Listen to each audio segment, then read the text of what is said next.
friends, and welcome to another episode of Booked, a place to explore the realms of creativity.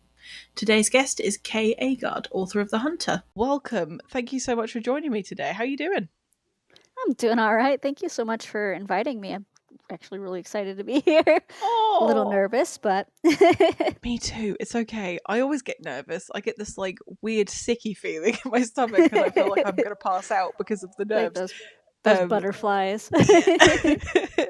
I think I've said this in a previous episode, but I think if we didn't care about the thing that we were doing, we probably wouldn't be nervous about it. So I think it's a good sign, Yeah. as uncomfortable as it is.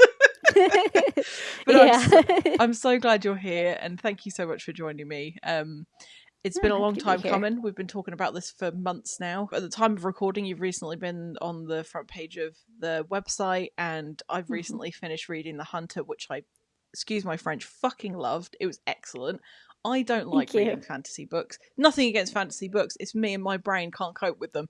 And it was fabulous. It was so Thank you. thoughtful and so well written and so well presented and gorgeous. And I'm so excited to talk to you about it. So this is obviously a labour of love. It's something that you've clearly put a lot of thought into, whether it be the maps, the artwork, especially the chapter art. I love that so much. I can tell that you've put so much care and attention into it. What drew you to create this? Because it's obviously taking you a lot of time. I've always loved fantasy and I love world building, and then I love to see how people's choices and stuff kind of affect that world, and even if it's just a small scale, like what does that do, and is there ripple effects and stuff like that. Like I've really enjoyed that. Even as a young kid, I've just really liked world building and exploring mythical places and stuff in my head. So that's kind of where it all started and kind of all culminated into this book. Did you get an idea and you thought, I'm going to tell a story about this? Or did you start off with, I want to write a fantasy novel, and then you had to think of the plot? Actually, it came to me like how all my other books do. It kind of just came to me kind of in a dream. I'm just like, had a dream, and then I woke up and I'm like, that'd be an interesting story. And then I sat down and I fleshed out. It started with just basically a scene, and then I kind of just fleshed it out from there. Like, what is this world? Who are these characters, and what's their story? And that's kind of where I started. So how long did it take you from the dream moment to making the dream a reality? I think I've toyed with this particular one, like the world, and built it around, I don't know, maybe 8 years. Blimey. Yeah. Yeah, I kind of got there before I kind of got up where I'm like, okay, I actually need to write this and get this on a page. Yeah, no kidding. So Yeah. that span of 8 years, was it 8 years of constant writing? Did you have moments where you stopped for a while? Mostly it was really just 8 years of toying with it, like teasing out the idea, figuring it out, like among various other books that I have in my brain. Um, and I didn't actually start writing till about 5 years ago, actually. So it took a while up. So it was like 8 years, and then I actually sat down and I wrote this book. And along the way, it's also like changed and evolved and stuff like that, as things tend to do. So it took a little bit of build up before I was like, write the book finally.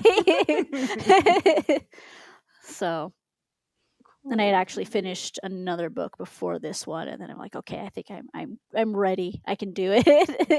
And I can tackle this world. Was the other book that you finished beforehand, was that as chunky? Because this one's pretty chunky.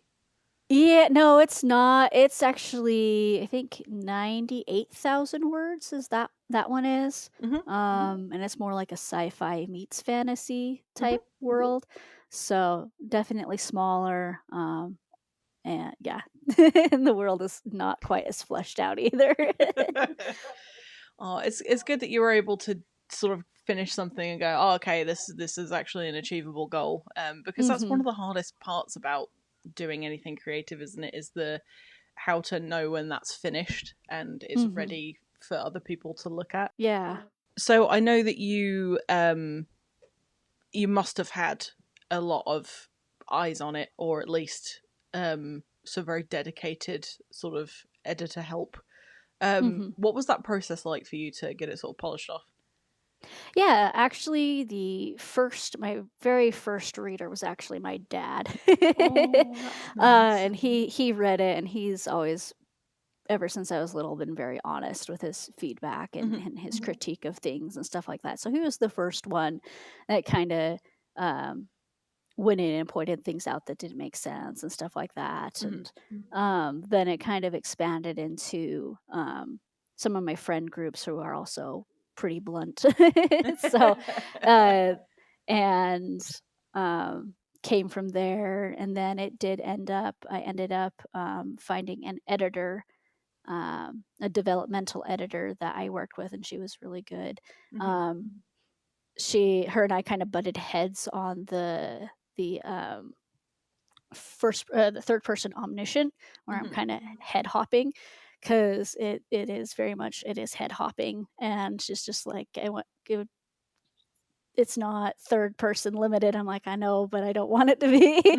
So she really helped me make sure that it was really tight and tied together to where it's not jumping around people and making everybody confused, so where it's a lot Mm. easier to understand that it's shifting from one character to another. And um, was really instrumental in a lot of like figuring out like how the ending could be better structured and have more impact and stuff Mm. like that, like tweaking things here and there, specifically for Addie, and making sure that she still felt like a character that was her own, and she's not just completely reliant on everyone else around her. Because Mm. uh, that's her arc, is she's starting to kind of learn to um, not be protected by this gilded bubble that she's always been in her whole life, and Yeah. learning to be more independent and not quite so spoiled. So she was really helpful with that. And then Mm-hmm.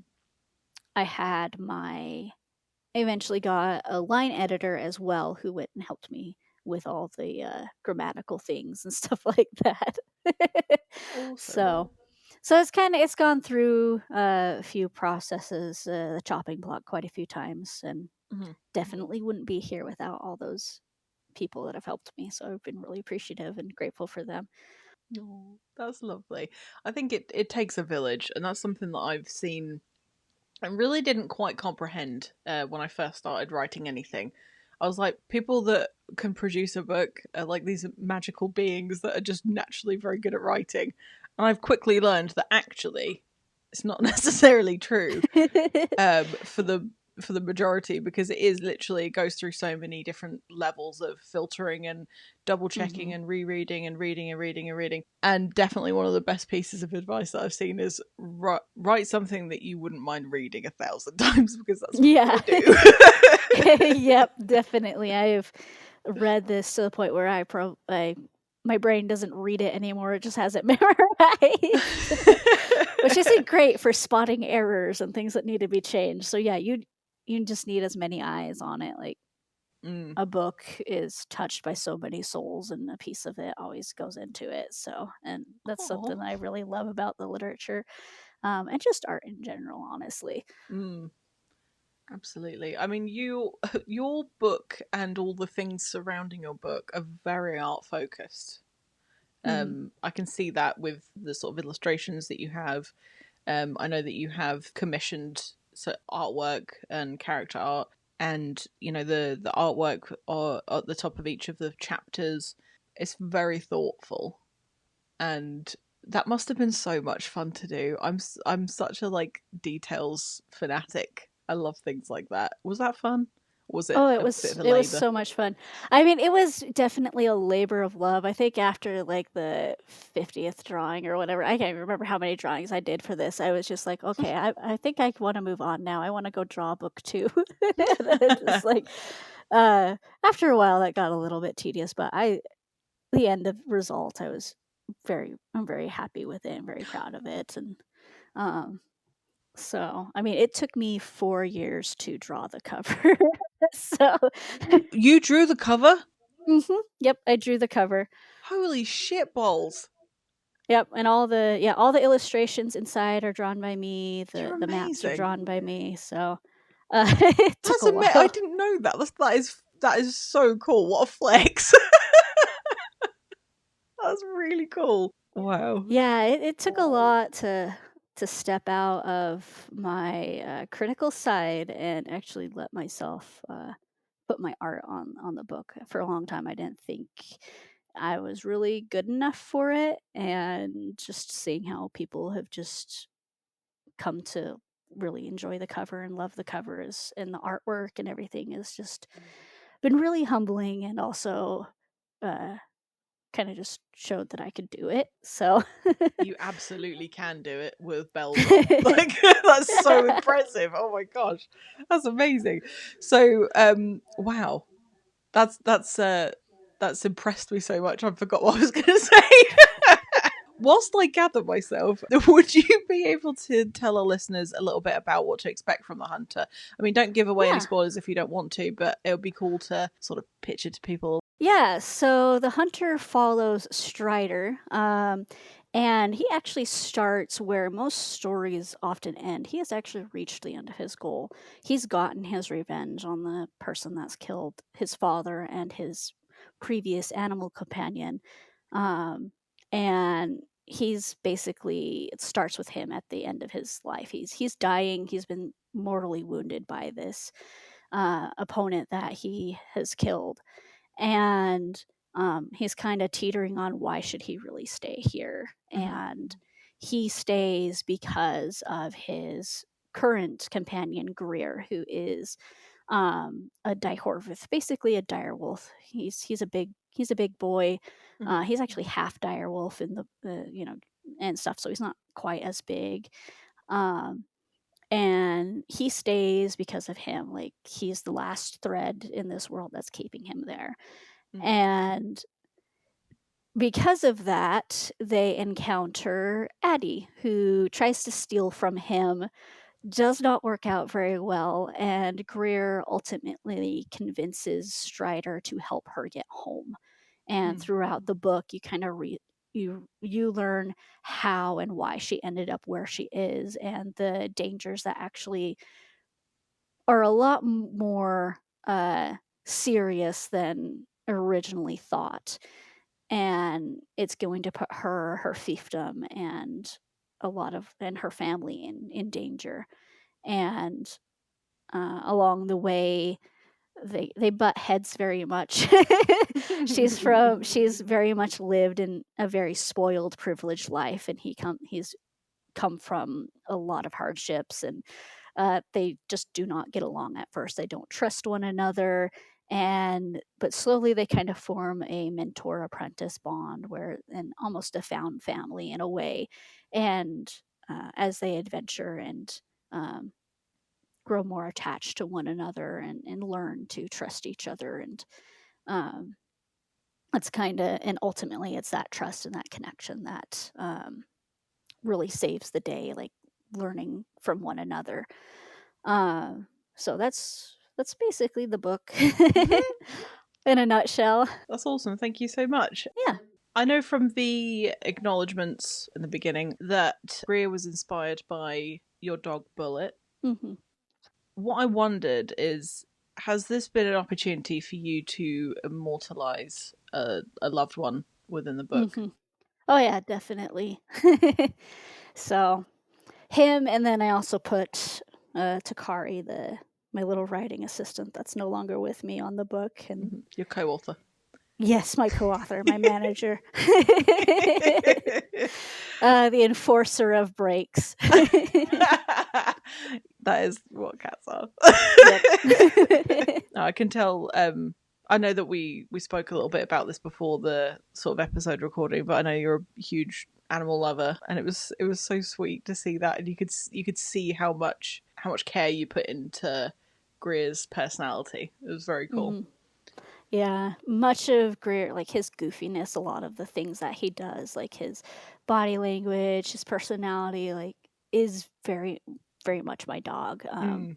Just turned up a little bit with a little bit more of the human intelligence, but Mm-hmm. he was a big goofball and Mm. just a lovable guy and scared you half to death because he was also a big fluffy German shepherd and he kind of lumbered, so if you turned around in the dark and didn't realize he was there, you'd think it was a bear coming at you. So, but yeah, he very much, like it's just really nice to kind of have see that other people, love him too and Mm. get to experience who he was. That's nice. I think it's a lovely thing to be able to come back to as well, and Hmm. sort of enjoy as a sort of memory. It's cute. Yeah, I it like it. is. I think you can really tell when writers take inspiration from their own lives, because you see the depth of detail and the sort of love that comes from it, and that was very clear to me. Yeah, So, definitely. you said that you were a fantasy lover. Um, Definitely. that's become very clear to me. So, do you read a lot of fantasy books? Do you sort of stick to like the same sort of genre of fantasy or subgenres rather, or do you kind of give everything a shot? I am definitely a lover of fantasy. I give just about any fantasy a shot. Epic fantasy, modern, whatever. Um, I've been recently dipping my toes into like sci-fi, which I've been enjoying. Hmm. I've read a few mysteries here and there that I enjoyed. So, but generally, I kind of stick more within like the fantasy genre Yeah. as a whole. It's just where I tend to gravitate towards. Hmm. Um, and yeah, it's just the worlds, the magic, and like the way people build it out and everything. I don't know. I've just always really enjoyed that fantasy aspect where, um, and I've done that ever since I was little. I'm gonna probably blame my grandpa for that. I was his little movie buddy Oh. when I was young, and he would watch documentaries, and the History Channel would have documentaries on cryptids, and I'm pretty sure that's where my love of like the supernatural and the fantastical started. That's not a bad thing. So, no, not at all. Have you read any sort of dark fantasy, or is that not your bag? I haven't really dipped my toes too much into dark fantasy. I think maybe the closest one was, oh, I just forgot its name. The Ryari Chronicles, Hmm. I think might be the closest one. Actually, no. I think that and The Traders We Are, which is another indie book, Mm. is probably the closest to the dark fantasy. I'm slowly kind of dipping my toes into it. I like the more, um, not necessarily the dark where it's like super like gore and violence and stuff like that. I Hmm. tend to gravitate more towards like the gravity of choices and things like that. And I like it Mm. when there's like a kind of a balance between that dark and that light because I Hmm. think it makes the two like a lot more impactful. Hmm. Um, so I tend to gravitate more towards those kind of stories that might have the weight of your choices or Hmm. things like that. So, I was just curious. It's not something that I've dabbled with, to be honest, and it's not mhm, for not liking the idea. It's just I as I said earlier, I really struggle with fantasy books, and I've mhm. said this to probably all the fantasy authors I've spoken to. That I can't cope with it, and it's not it's not a bad thing. I like a I ramble a lot, but I don't like books to ramble. Mhm. And sometimes there's a lot of, because you're building the world and it's something that's strange and sort of out of the norm. You have to kind Mhm. of learn everything about everything, and if I Yeah. skip over something by accident because I'm getting impatient and I miss something, I'm like, what is going on? Who is this person? But Yeah. what I really enjoyed about The Hunter was that you took the reader on the journey with them, and it the way that you, for example, introduced the magic into it. I didn't feel like you were being patronizing with it, but I also like that you didn't whether or not you did, this is just how it came across. You didn't assume that the person reading it was going to know exactly what you were saying, so you gave a little sort of subtle description without it being like lore dump. Mm-hmm. So I enjoyed that. It's like you took my hand and you were like, "Here's a lovely fantasy novel," and I was like, "Thank you." Thank you. So in terms of the magic that you've put into the book, has this been influenced heavily in the sort of experience that you've had with creating D&D campaigns, or is it like, oh, because I've never played Dungeons and Dragons, so I don't know what that looks like. Mm-hmm. It's not because I don't want to, it's that I'm scared I'll do it wrong and people will laugh at me. So Oh god. is it similar to the magic within D&D? Is it something that you came up yourself? Is it influenced by sort of a few different things? Yeah, so it's not technically similar to the magic of D&D. Like it does have some similarities in like there's you've got your will and you've got your enchantment and stuff like that, but and then your vocal. But that's kind of a common magic trope where you've got different elements of how your magic is done. D&D comes with more like spell slots, so basically it's kind of like you have this set amount of spells that you can use a day, and oftentimes it's a specific arsenal of spells, so you can't necessarily branch out from those unless you do certain things or your specific classes that can do that and add new tricks up their sleeve basically. um, but in terms of like this magic system, um, I don't know, it kind of just felt right. Like it just slowly came to be through like just the process of making the world. Like, how did I want the magic? Like it, like like the goddess is the one that originally is she's the goddess of magic and matter that basically created the world, and then everybody, like the world itself has kind of its own magic, and then there's the magic within each person. And then what would that look like? Like, what would be that kind of a relationship? Like, how do you draw upon that magic? Are there any costs to that magic? What's the price, basically, of that magic? Unwittingly, I was doing the things that Brandon Sanderson is taught in a lot of his lectures. Because when I was making this, I didn't even realize he had anything out about that. But because I apparently live under a rock. Hey, But if you were already doing it, that's a good sign, man. yeah, exactly. So it kind of just stemmed from there because it's like everything kind of has a give and take, it's just how life is. And kind of as a result, a lot of people like, what's the cost of healing magic? Oftentimes I see healing magic is kind of considered to be like one of the weaker magics and stuff like that. And I'm just like, kind of flipped that on its head, where actually if you are a healer, it costs a lot more power in order to heal somebody. So if you are a healer and you have the reservoirs to be like a really really powerful healer, don't make that person mad. They will probably level your city type thing, because in terms of to destroy doesn't cost necessarily as much to save, and it kind of creates that.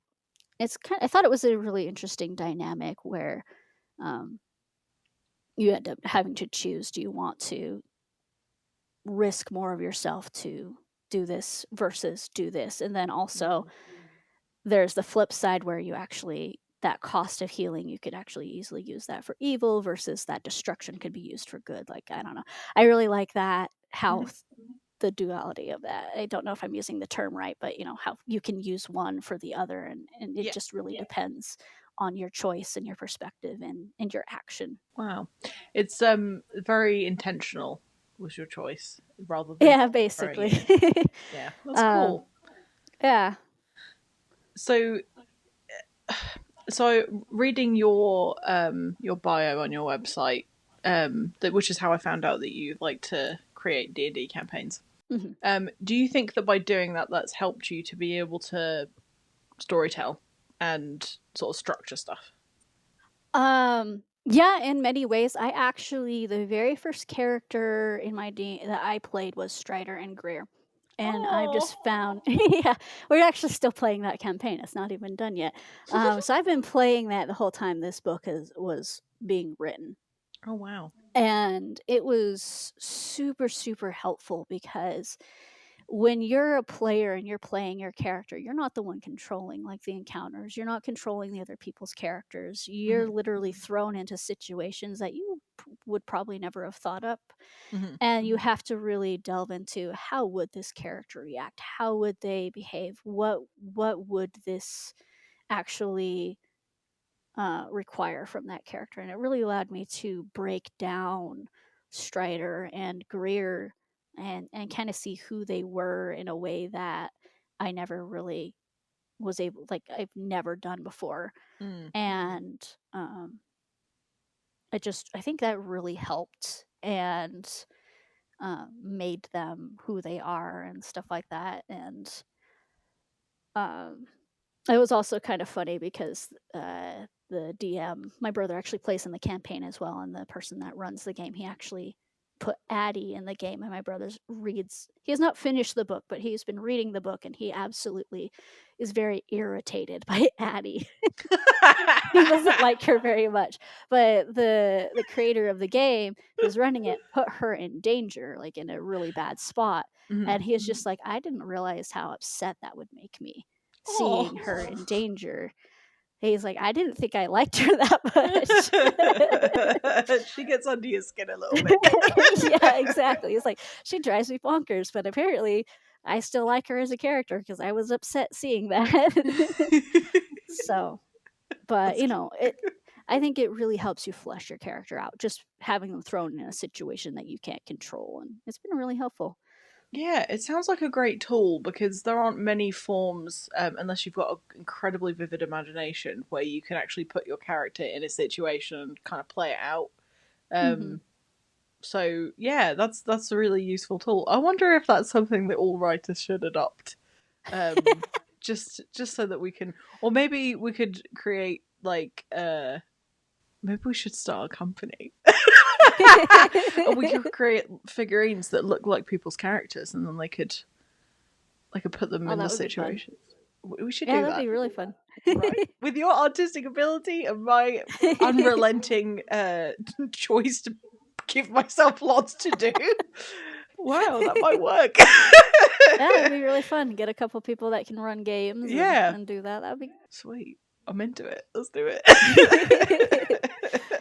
But no, I think that is something that actually a few fantasy writers and people who write things that are sort of out of this mortal realm, whatever form that takes, a lot of them do play D&D, and I do think that Hmm. that is a massive advantage because it's so much to keep track of. It's a lot to, it's hard enough being a human in this on this planet, just surviving, to then create a whole separate world of people and their adventures and their, the physics of the whole thing are different, the Hmm. biology of it's different, Oh and yeah, it's fascinating to me because I can't keep track of what I'm doing whilst I'm doing it.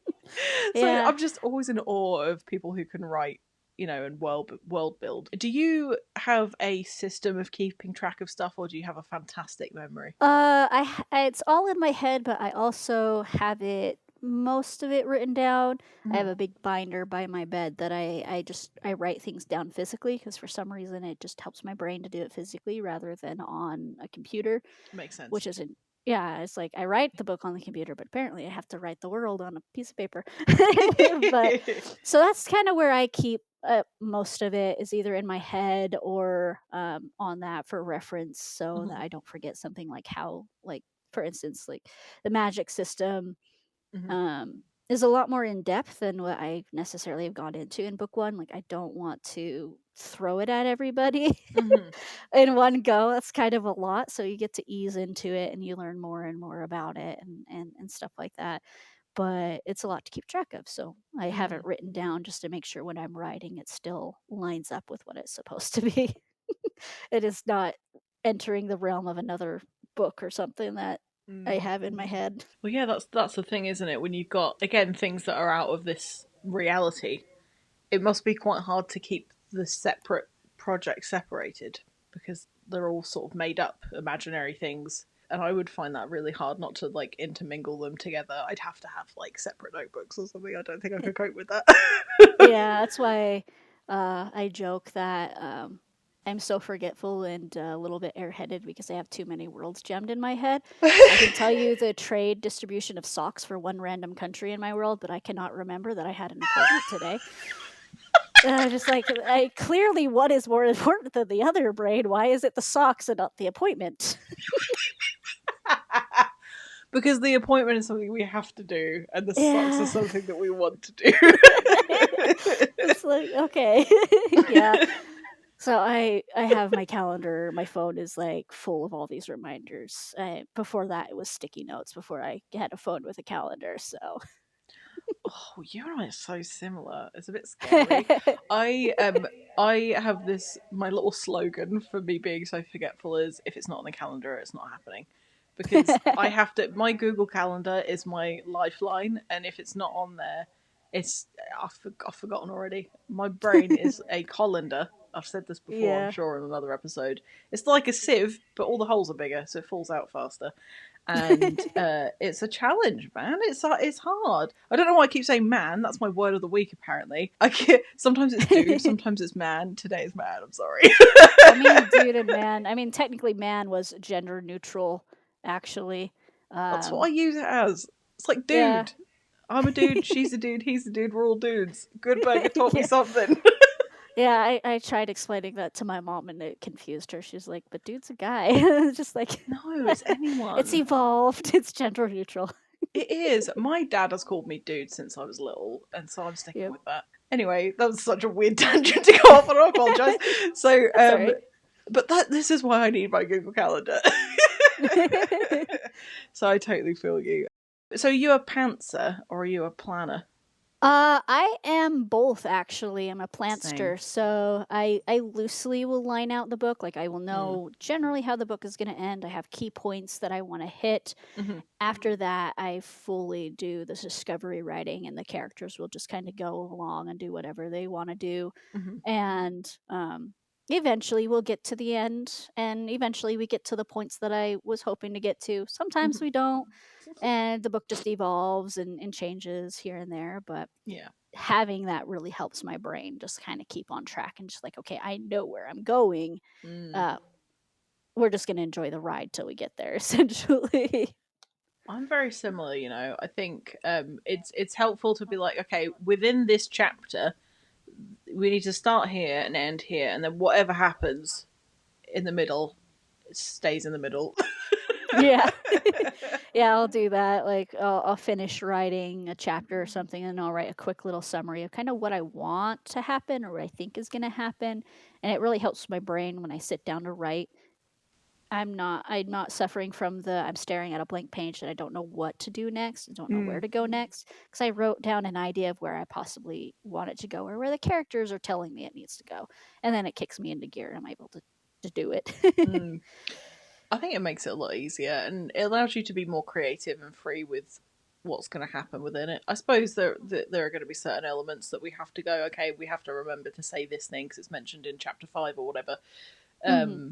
But it's so much more fun, sort of stumbling through something, because then you get Hmm. to, I don't know, put the shoes on of the person that you're writing about, or the animal, or whatever it is that you're writing about, and you get to go on that adventure, and that's really fun. And then you Yeah. just kind of you're journaling it. Yeah, I call it I saw someone call it discovery writing a long time ago, and I Mm-hmm. love that term because it's really what you're doing. You're discovering it as Mm. you're writing. I will never be on the level of my brother who has no outline, no plan, or anything whatsoever, and Mm. yet everything still comes together. I don't know how he does it. He is a wizard, but I Really? am like, I need that outline. So No, it's good to have a guide. It yeah, fascinates me when people are like full pantsers, because I don't think I could keep track, and I'd end up with like 5 different stories within one because I'd just get distracted and, oh look, there's a frog. yeah, it's a level that I don't. I admire, but I will never be able to reach. Oh, no, I get you. And then there's the plotters that I'm just like, I also admire you. Like, you know everything down to the final detail, and all you do is you write. Like, it's like both sides. I'm just like, they're just so freaking cool, but I'm stuck in the middle, so oh, whatever. Which is also cool. It couldn't possibly not be cool because you're stuck between two cool things. True.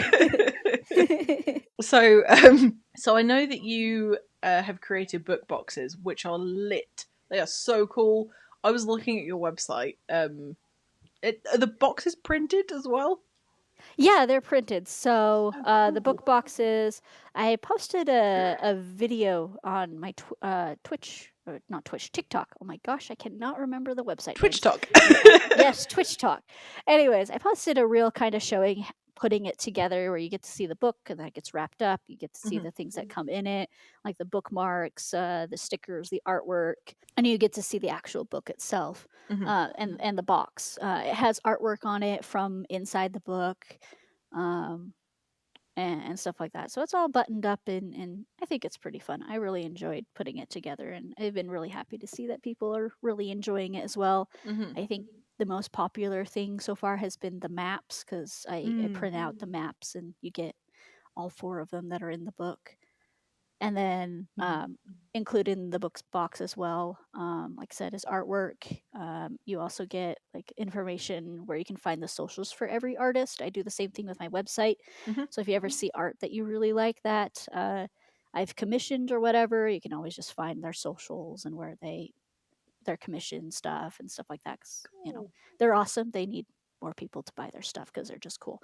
Uh, and then also it'll come with a short story that you can read after book one because the way it's written, it kind of relies on the fact that people understand what happened book one, but it is before book one. It's kind of just more of a Mm. monster encounter that you get to kind of see Strider and Greer work together to take down something that was threatening a village. So Oh, that's cool. Very thoughtful. Like everything that you do, apparently. You're very incredibly thoughtful, creative. That's very cool. So I know we're recording this in January, and the episode's going to be coming out in July. I'm saying that with a question mark 'cause I can't remember if it's June or July. I think it's June. Um, it starts with so a J. yeah, it's one of the J months. That's not January.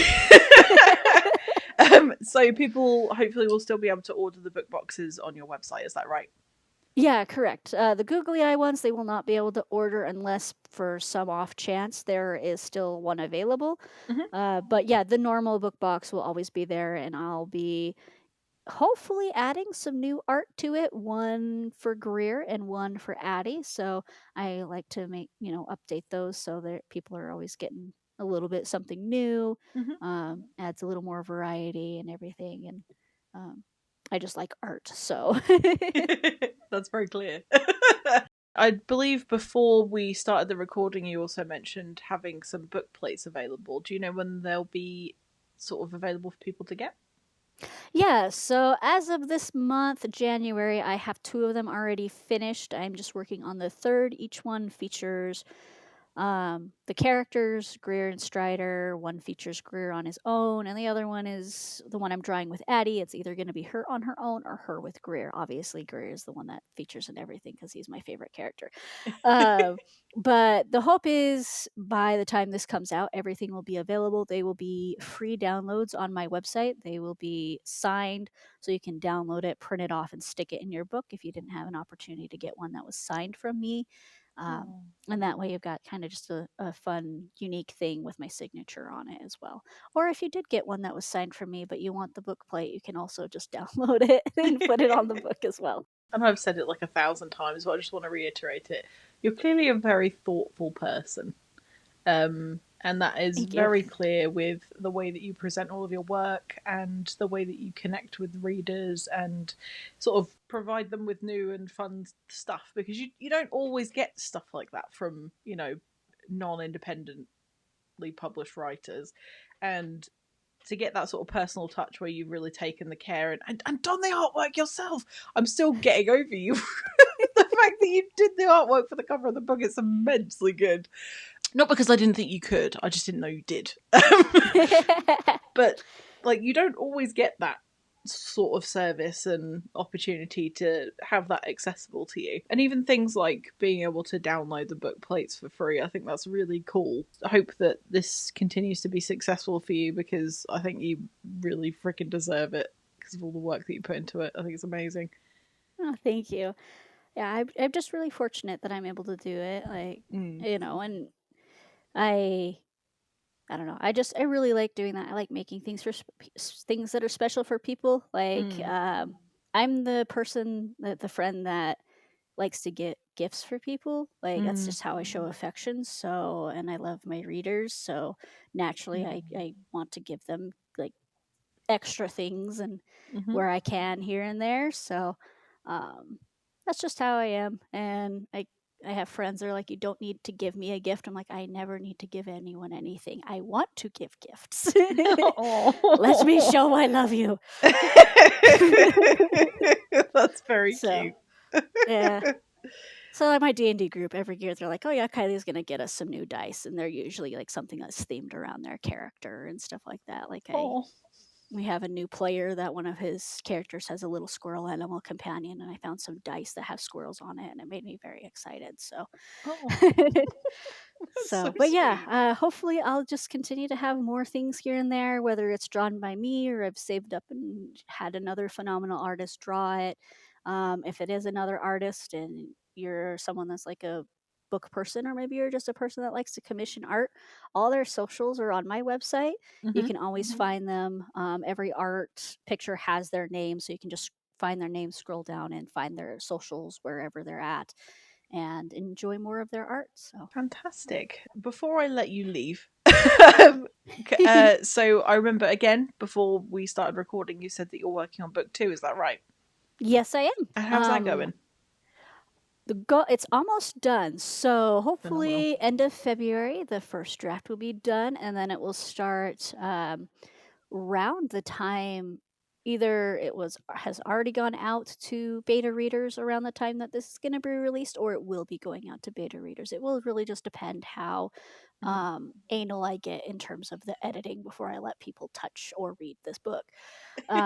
So the goal is, though, sometimes next year it should be out for people to enjoy. Mm-hmm. If you are following me on Twitter, you probably will have seen a teaser that I posted in January Mm-hmm. of the cover for book two. I will be doing that throughout the year. People get to kind of see how it's coming together. Um, and kind of follow along with that, because I think that I've always enjoyed seeing that. So I'm going to share it with people whether they want it or not. So you can always just block me if you don't want to see more art and googly eye versions of covers. So. You have been warned, people. So, is it looking like book two is going to be a similar size? Yeah, it will probably be a similar size. It might be a little bit bigger, just kind of depending on how it will be. We're going under the mountain, Mm-hmm. so you'll get to see more of the people, the Tarvin, and who they are, Mm-hmm. and stuff like that. So you're getting to meet the horsey people, basically. the Cool. uh, so it'll be fun. But yeah, it definitely will be as big as book one at least. Is book two going to be it, or do you think that this will continue for a little while? Do you see Oh this no. series ending? Yeah, no, book two is only the beginning. I Oh, have 10 books plotted out for the entirety of the series. whoa! So yeah, I looked at it after I was done, and I'm just like, why am I doing this? But I tried and tried and tried to cut it down, and right now it's at 10. Wow. It's just the whole overarching plot. I'm not on like there's some people that are very skilled and can fit a lot in a small book and still have it be this glorious read. I am not that type of person. I have a very long plot line that um I've cut, and I still can't not fit it in 10. So if people enjoy the books, they will have a lot of fun. They'll get to go through it, and they'll have a few to enjoy as they go along. Um yeah, it'll be a bit. Amazing. Wow, that's so impressive. Well, that's a good news. That's a good news. Oh, who am I, Mario? That is good news. If you Um, like long series, it is. yes, absolutely. thank you so much for joining me today. It's been an absolute pleasure. It's been so nice to talk to you about your creative process. Thank you for bearing with me as my brain was buffering at several different moments throughout this. Oh, my brain was doing the same, so I think we're good. Oh, good. I'm so glad. So before you go, where can our listeners find you and your work? Yes. So, if you are more Twitter inclined, you can find me at Aagard Kylie. Mm-hmm. And then if you prefer Blue Sky, it's K Aagard Writing, Blue Sky. Mm-hmm. And then Instagram, it'll be K underscore Aagard underscore writing. Um, all of those should have a link tree. So if you find one, you can usually click on the link tree to find the other socials. I do have a TikTok, but I don't remember that handle, but it will be on the link tree. Mm-hmm. If you enjoy seeing silly videos of cats, that's mostly what I post there, and a few things here and there of my book. It's mostly just the cats, so be warned. I'm sure a lot of people want to see that, to be fair. And your cats are very cute, so that's a Oh, thank bonus. you. But yeah, thank you so much again for being here. And yeah, I hope that lots of people will be enticed to read The Hunter because it is a fantastic book. Oh, thank you. And thank you again for having me on. It's been really fun. Oh, I'm so glad. Hopefully, it's not scared you away from me for life. Oh. But We're yeah. pretty similar, so I'm just like, I have found a friend. Oh, we're friends now. It's official, everybody. You can't take it back now. It's on a recording.